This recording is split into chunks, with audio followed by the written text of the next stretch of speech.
everyone, my name is Giancarlo Villadolino. Hi, my name is Gian Paulo Resenda. My name is Gian Chris Alegre.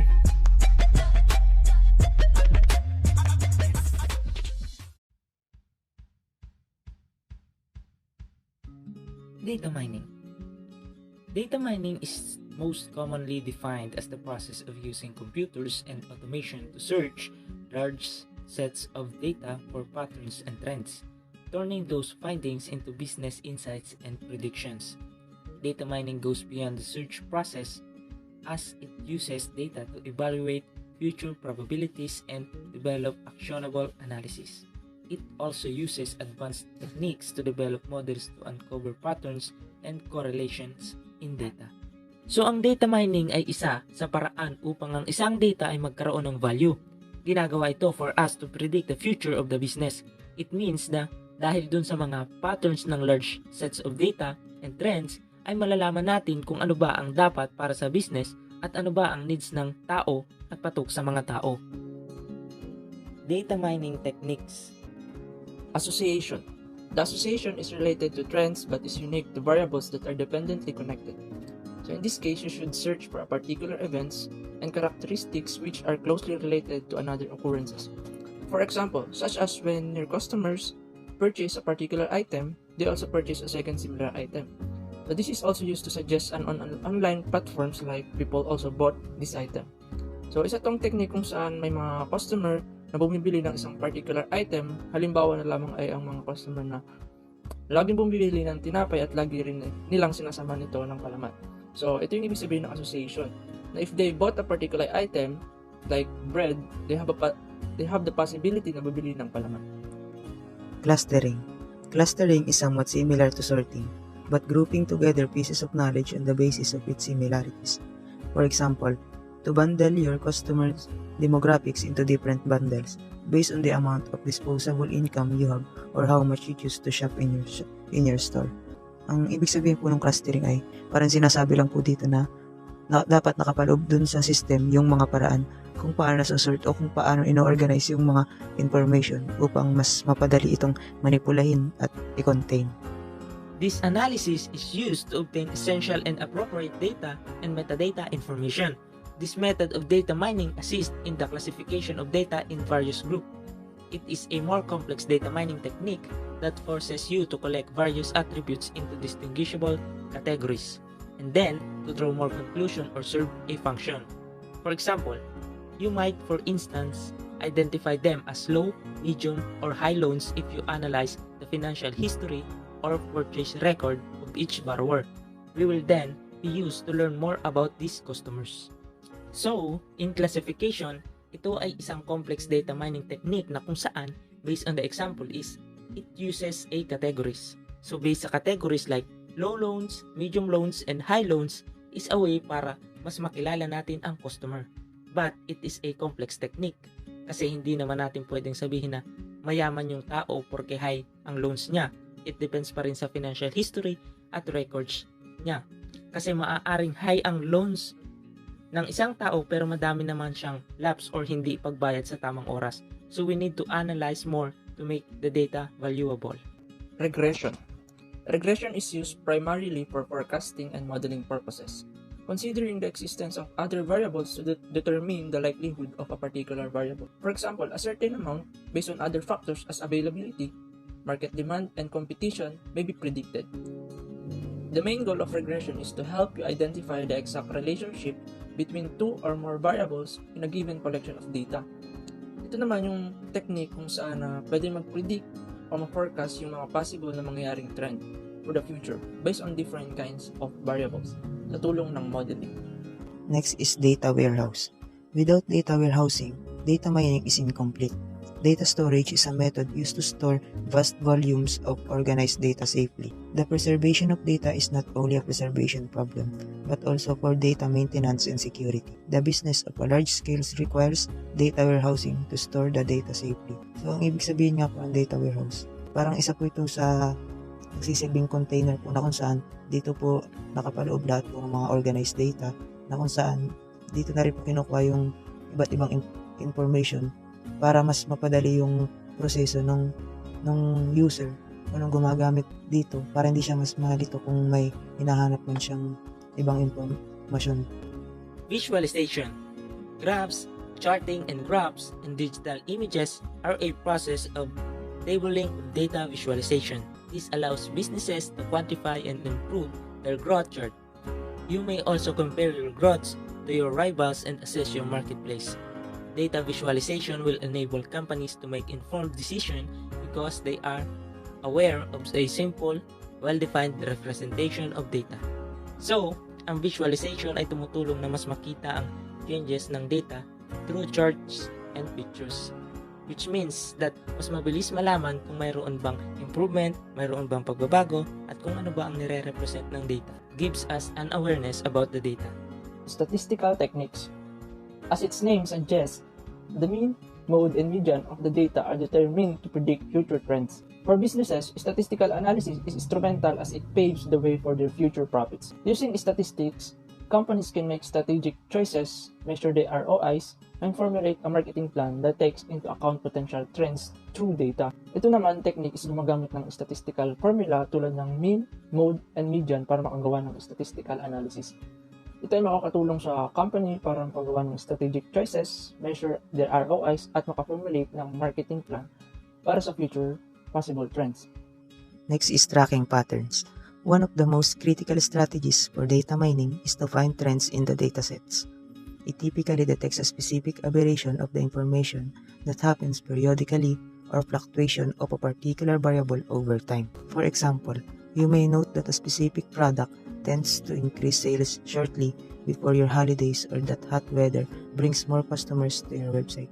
So parang sinasabi lang po dito sa tracking pattern. Kapag gagawa ka po ng business, dapat meron ka mga product na naayon sa uso. Dapat naka-ready ka o nakagawa ka ng plano mo na kung saan yung product mo ay kiklik dun sa panahon at nauuso. Sequential patterns. This implies that the sequence of the data is known.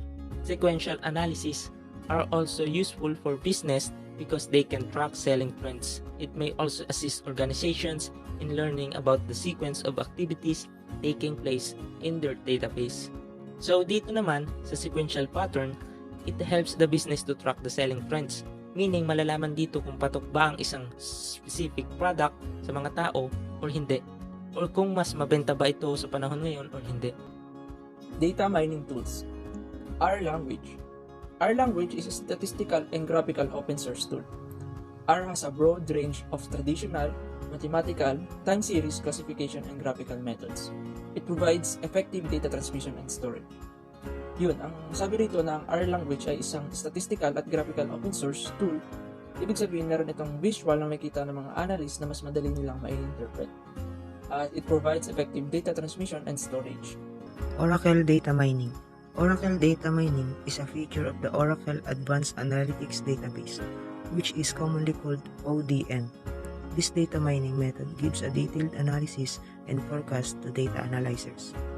It helps predict the actions of our customers, builds customers' profiles, etc.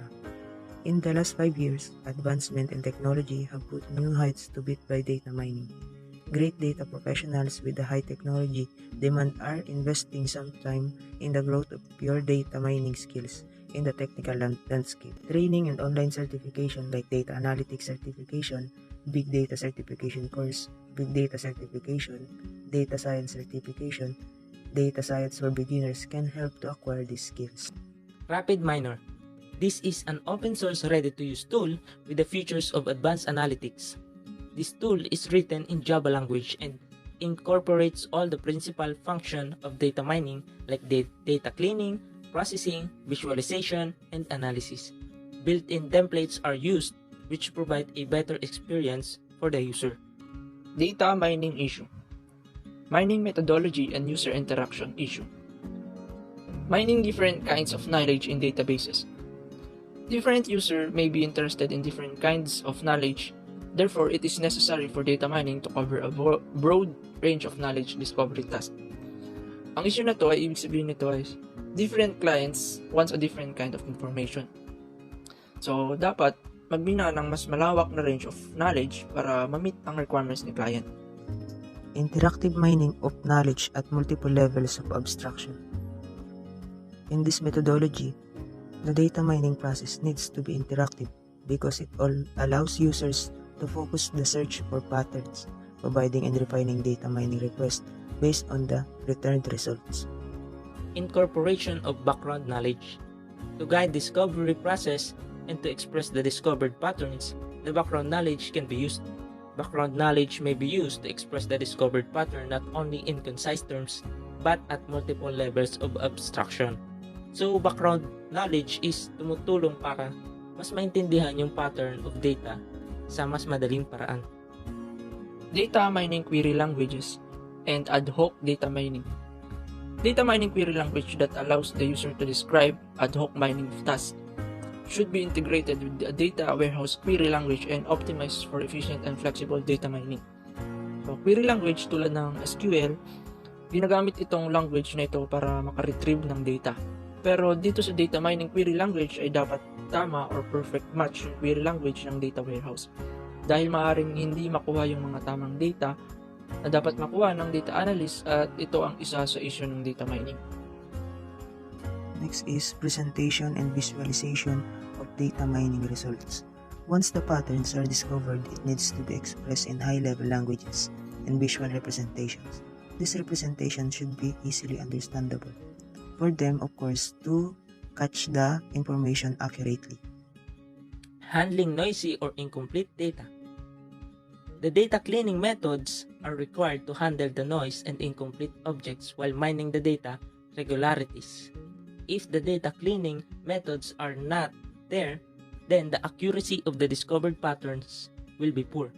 Ang pagkuha ng valuable data sa paraan ng data mining is napakahirap dahil maraming data ang incomplete at hindi accurate. So, handling noisy or incomplete data is very important. Ito ay way para malinis ang data. Dahil kung hindi tama or incomplete ang data, hindi ito valuable. Meaning, wala itong kwenta. Pattern evaluation. The patterns discovered should be interesting because either they present common knowledge or lack novelty.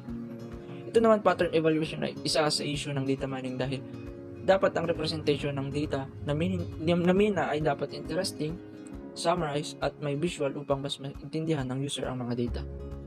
And for performance issues, efficiency and scalability of data mining algorithms is very important because in order to effectively extract the information from huge amount of data and databases, data mining algorithm must be efficient and scalable. Parallel, distributed, and incremental mining algorithms. The factors such as a huge size of databases, wide distribution of data, and complexity of data mining methods motivate the development of parallel and distributed data mining algorithms. These algorithms divide the data into partition which is further processed in a parallel fashion. Then the result from the partition is merged. The incremental algorithms update databases without mining the data again from scratch. Handling of relational and complex types of data. The database may contain complex data objects, multimedia data objects, spatial data, temporal data, etc. It is not possible for one system to mine all these kinds of data. Dahil sa sobrang lawak at complex ng possible ang makuha na data, hindi madaling mamina gamit ang isang system tools lamang ang different kinds of data. So, kinakailangan dito ng iba't ibang data mining system. Mining information from heterogeneous databases and global information systems. In this, the data is available at different data sources on LAN or WAN. This data source may be structured, semi-structured, or unstructured. Therefore, mining the knowledge from them adds challenges to data mining. This means we can also extract data from WAN or LAN. But getting this data may hinder a user to actually come up with specific information because the data in here is maybe structured or unstructured. This means that there is no assurance to get an easy way to construct a data.